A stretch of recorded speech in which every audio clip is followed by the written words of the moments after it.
if you really desire something and you want to do it, you have to go against the common sense to become what you want to become. I can totally relate to the impression of the general public that either the world is chaos and nothing we ever do or say is ever meaningful. And actually, you would even find probably some diplomats saying that, but I'm not one of them.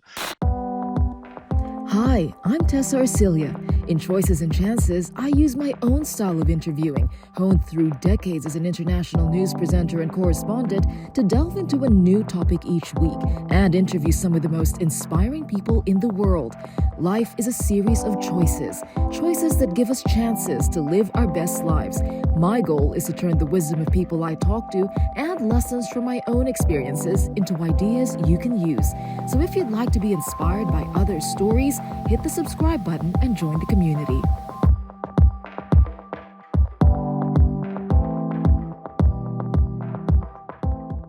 Hi, Boris. Thank you very much for joining us on the podcast today. I really appreciate your time. Bonjour Tessa, et merci de Bonjour. m'accueillir. Merci aussi à toi. Bon, okay, let's start. You're a diplomat, Yes. and first thing, why did you become a diplomat? And was being a diplomat everything you imagined it would be? Basically, did it live up to expectations? Well, actually, initially, I always had a great interest in international relations, discovering the world, traveling, a curiosity about other cultures, maybe languages. But in France, being a diplomat is a very, very difficult and competitive task. So some people would probably get attracted to the job as kids, but it requires a certain context. And for me, coming from a small town in France, not living in Paris, it was not really possible to have this kind of expectations. So I did other things, but then later in life, you realize that I mean, there are things you've been told that you can do or cannot do, and you decide to live your own destiny. And so little by little, I came back to that idea that I wanted to be a diplomat. It was a bit of a struggle because you have to learn hard, work hard, and then you have to compete and pass the exam. But I did it, and I must say that since then it has lived up to my expectations.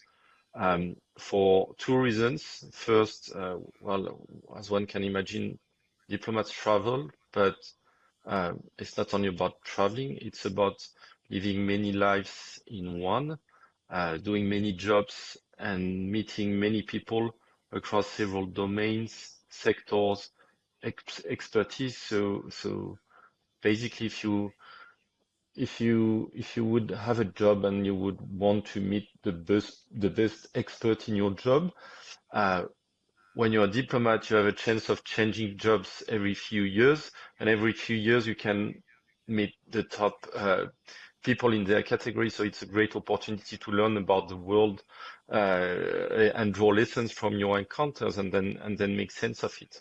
So I really love that potential that I wouldn't have found anywhere else. I asked this question from coming from a journalist because I think diplomacy and foreign affairs and journalism, they have a lot in common. And in that we enter into it, yes, for love of travel, love of culture, love of language, but also there's, for me at least, there's a mission of trying to do something good in the world. And when I asked, did it live up to your expectations? It's because Mm. diplomacy, it's, you are at the border of peace and the opposite of peace. And so, were And you I've done happy both. with what you experienced? Yes. Yeah. Um, so, but yeah, when you asked me how I came to become a diplomat, the first real job I had after university was actually I was a judge officer at the National Court of Asylum in France. So I was assessing requests for asylum. So basically, people fleeing their country and then making an asylum request in France. And then it was a particularly difficult job because you have to assess profiles, whether people are telling you the truth or they are lying or they cannot tell you the truth. And then you have to have a judgment about this and decide whether their story fits a level of protection or whether it doesn't fit the requirements, which is from an ethical and personal perspective is very hard to do. And I spent several years doing this, so about 1,800 people altogether, because it's a lot of cases that you investigate. Some of them are very tough stories to hear. And it was interesting because, you come after the fact, after the action to try to repair a wrong that was done. Because if these people are there for whatever reasons, it means that they could not stay where they were, whatever the real cause is. And and it can be satisfying because you feel like you're healing wounds, but the wounds have already been caused, and so your impact on the world is limited to trying to, correct the damage that has been done. And for me, after a while, even though that was, I felt like that was a pretty useful job, I the willingness to, you know, uh, make an impact, take part in the decision-making process before these things happen, and really shape the destinies and contribute with some humility, like one can only do what we can do in our jobs, but at least have a chance to contribute to the decision-making process, contribute to the policies, and shape the ethics and the morals that come with it. Then you have to be a diplomat, because um, once there is a conflict, once decisions have been made, once mistakes haven't been corrected on the ground, then it's too late. So you just get to handle the suffering of the people who've lived through it, because at the end of the day, it has an impact on real people. So that was a real shift for me, and uh, I'm lucky enough to have been a French diplomat, meaning that as a country we still have a significantly large impact on international diplomacy across all the forums, the negotiations, various things, including the fact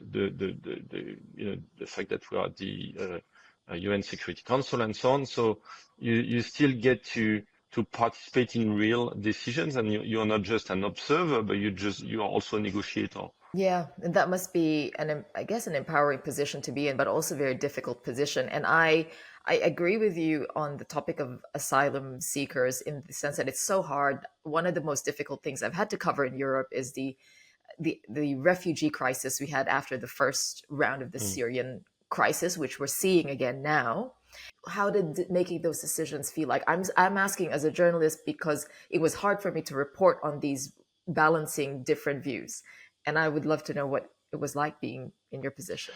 There are two things. First, I would agree with you that there are a lot of things that are similar when you are a diplomat and when you are a journalist, particularly working on investigations. You have to, you know, discover and find all the right parameters, try to create scenarios to see where things are going.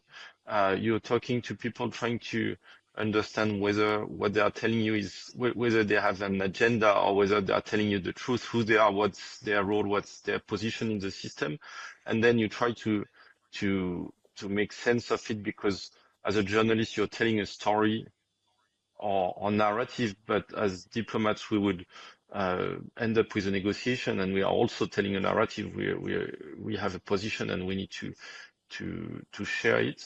I would say that the difference maybe is that, and no prejudice for journalists, but my own experience in seeing both sides, because I've also been working a bit in think tanks, so more in a journalistic position. When you're outside of a negotiation, you see things, you see trends that the diplomats might not see, but there are also information that you never have access to, no matter how good you are, no matter how good your sources are. So the explanation of an event that is happening, as you can see from the outside, is often very different from the way the diplomats, the negotiators, the experts would perceive it. It doesn't mean that one is true and the other is not, but I found that, um, I mean, joining foreign affairs in no matter what the country is, but coming from that background where I had been working on ethics and morals, yes, there would be the fear that maybe you're going to be involved in decisions that are entirely unethical or that would go very strongly against your values.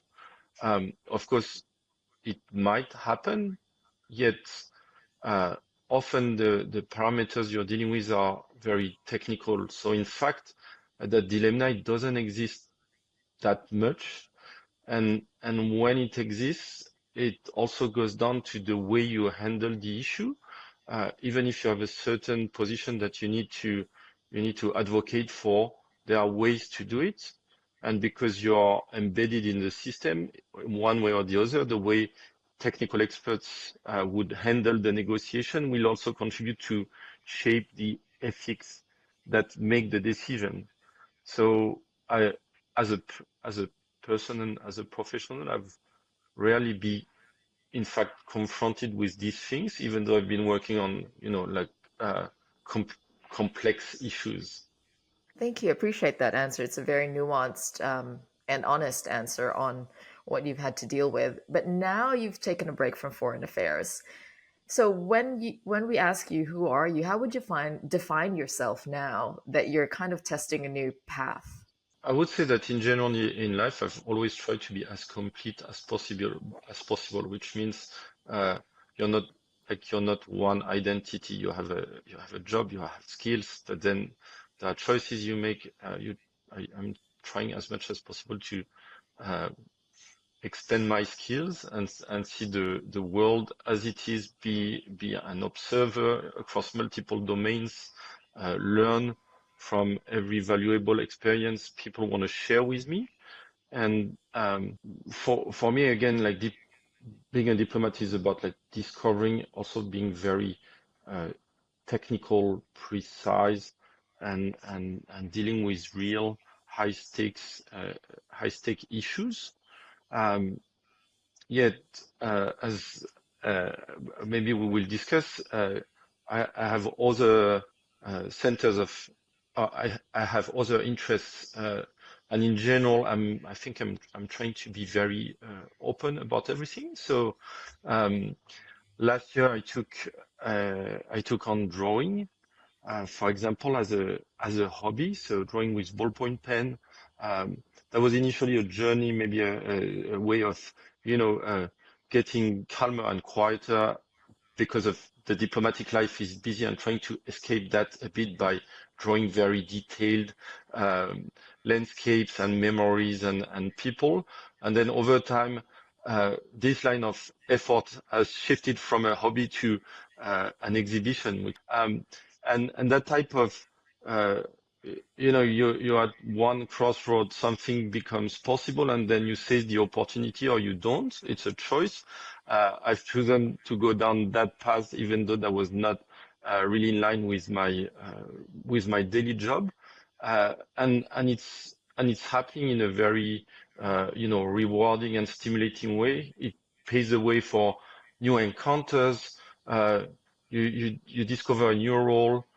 You find new resources in yourself, new ways of thinking, new ways of working, and I find it actually very fulfilling today. So I'm still a career diplomat. I'm on leave at the moment, but I'm developing new pathways, working in culture, having my own art show. I think it's an opportunity to do more, um, to become even more open, to discover new things, and also to try to, um, it's one thing to live very valuable experiences as a diplomat, unique moments, extraordinary people, but how at the end of the day do you make sense of it? Do you reconcile uh, all these uh, all these things that are happening in your life?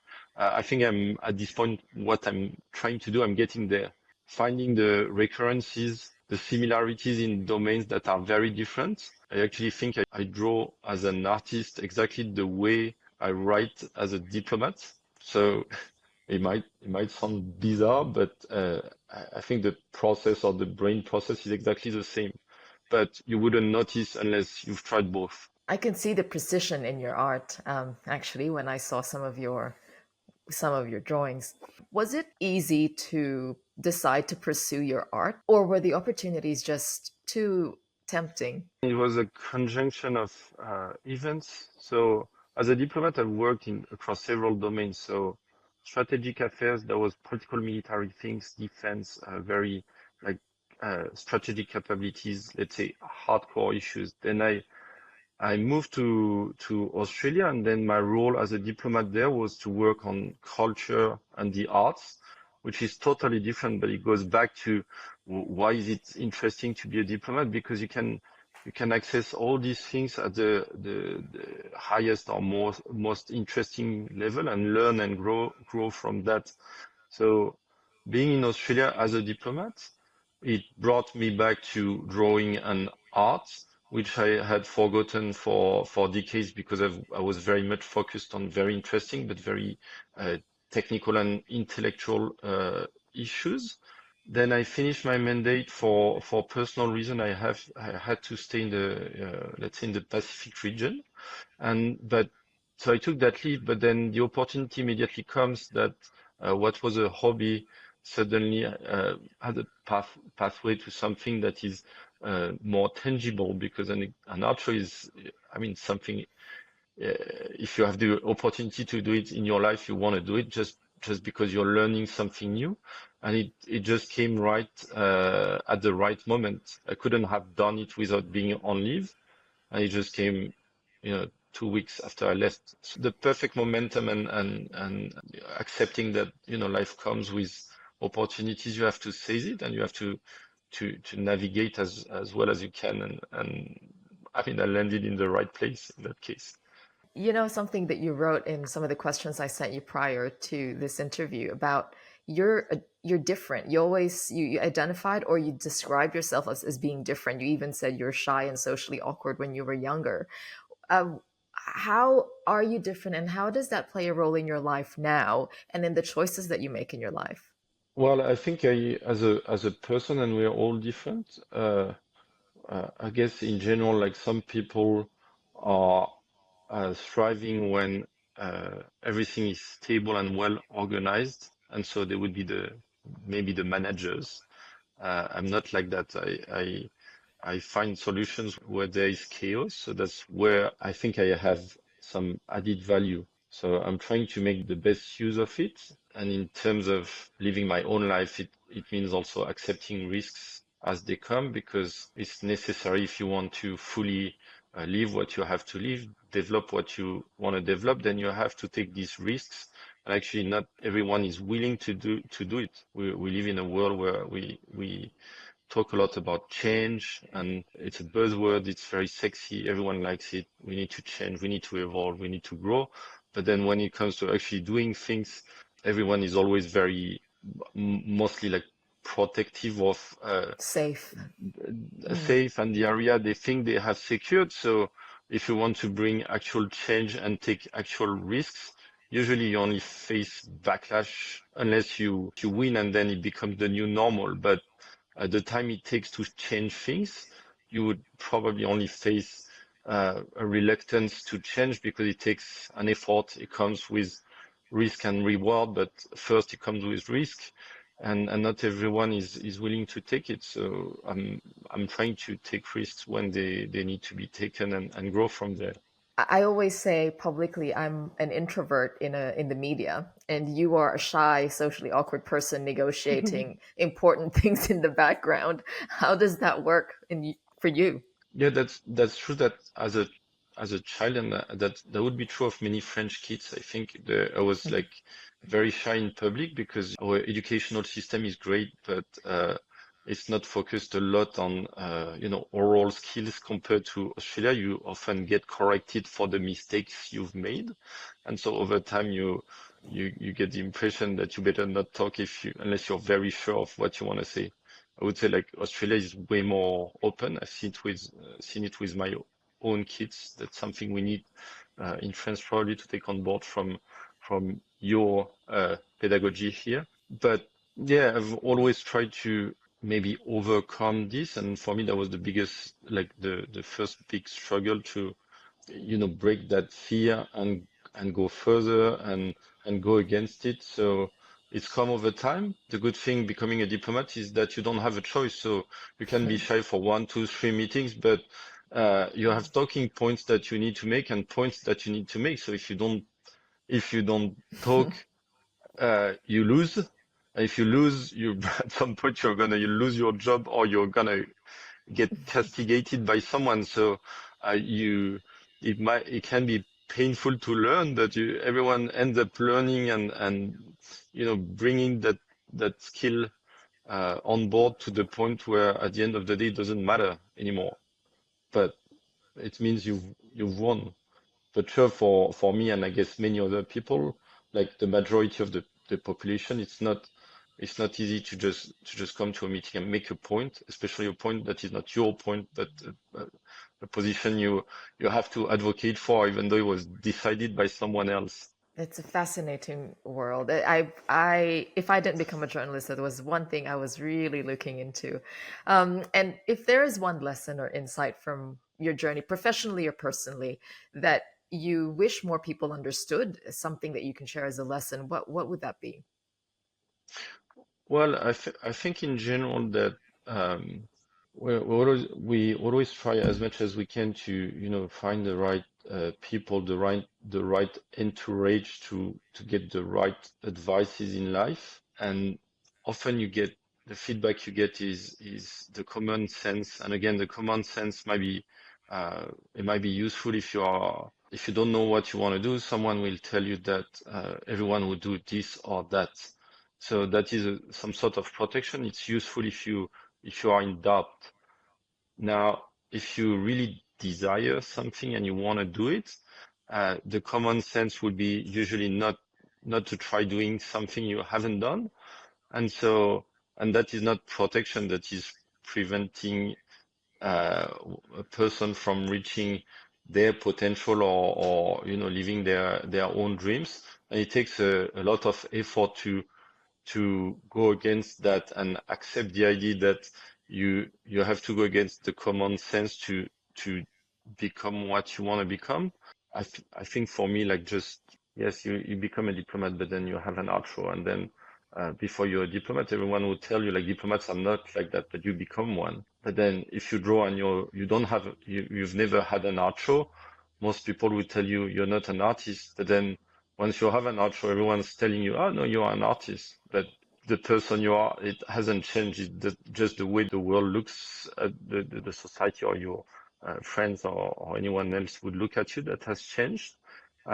So I would say in general, the lessons I draw from this background and this life is, if you really feel like you want to do something or you can do something, just do it. Don't listen to others. And maybe time never comes, or it does, but it doesn't matter. It's not for others to tell you where to start and where to stop. You're responsible for yourself and accountable Re- for your own actions. Regardless of risk of failure, have you ever been afraid of that? Yeah, yes, of course, but if you take no risk, there's no failure, but there is also no success. So I think the journey, wherever it leads, is also important. And if there are failure, there are certainly failures on the way. And I can tell you, as when you start as a diplomat, you get through many situations where you actually fail, and because there are other people in the room, you have to absorb that, the way like people look at you and everyone knowing you're failing, but you also learn from that, yeah, I mean, it doesn't kill you. So if it Hmm. doesn't kill you, then you can grow from there and become more confident, and also accept um, that not everything can be perfect all the time, especially not at the start. And actually, when I draw, um, if you look at my drawings, they are all ballpoint pen, which means I don't use a pencil. I don't use an eraser. And so when I start drawing until I finish the piece, every line I draw, it comes the way it comes. So it comes with mistakes. It cannot be perfect because it's freehand. Sometimes it's too blue, sometimes it's too light, sometimes it's too dark.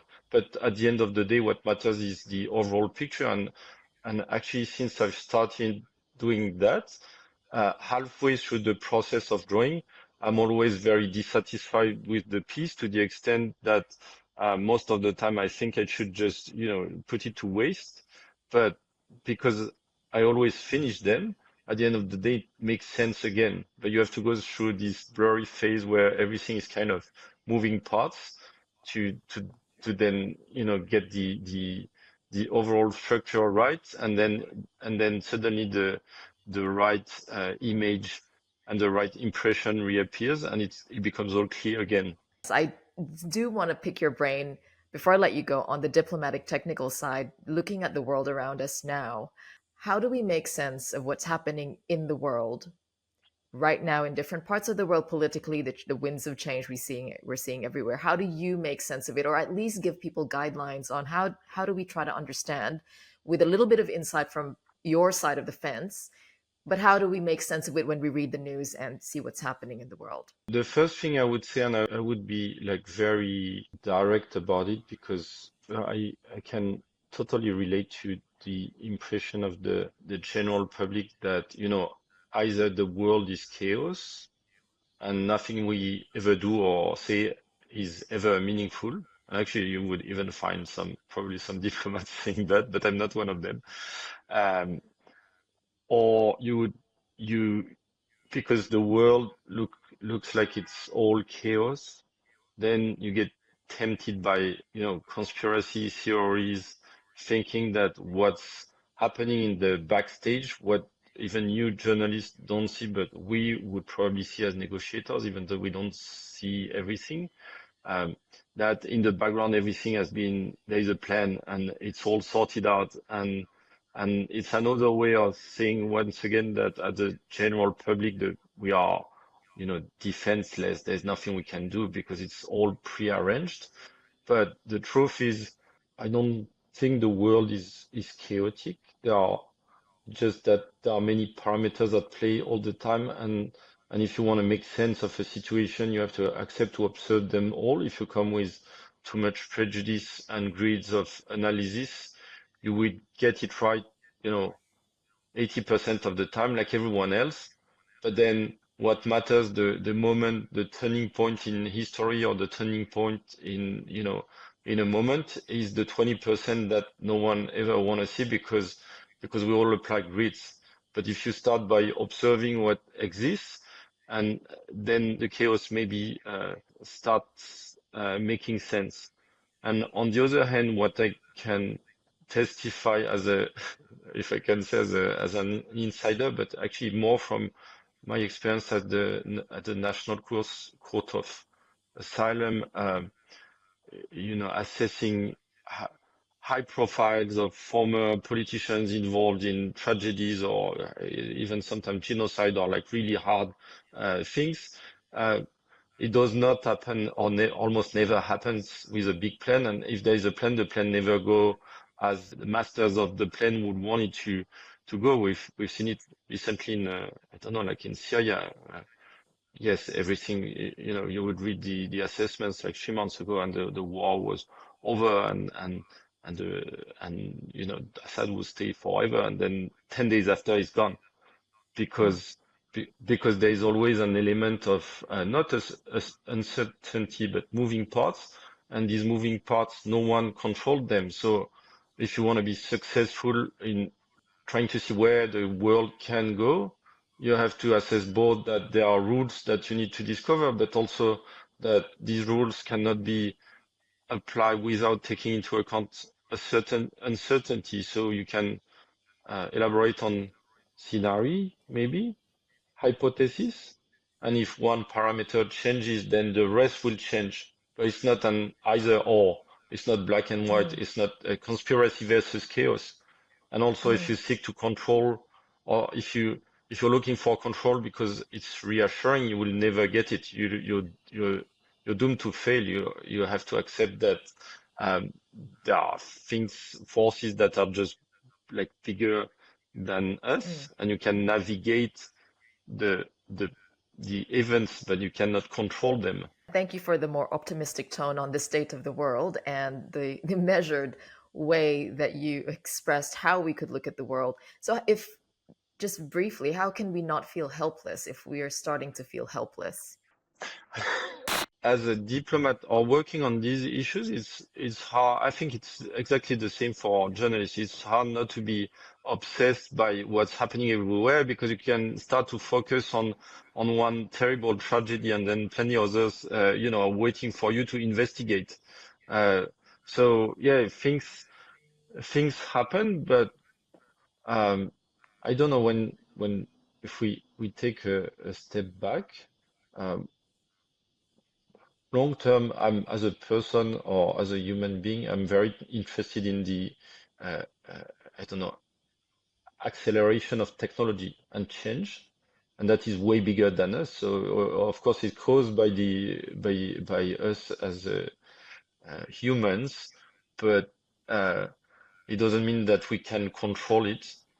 So it could have terrible consequences and fine, or it could be fantastic. But above all, I think it's interesting and stimulating to follow.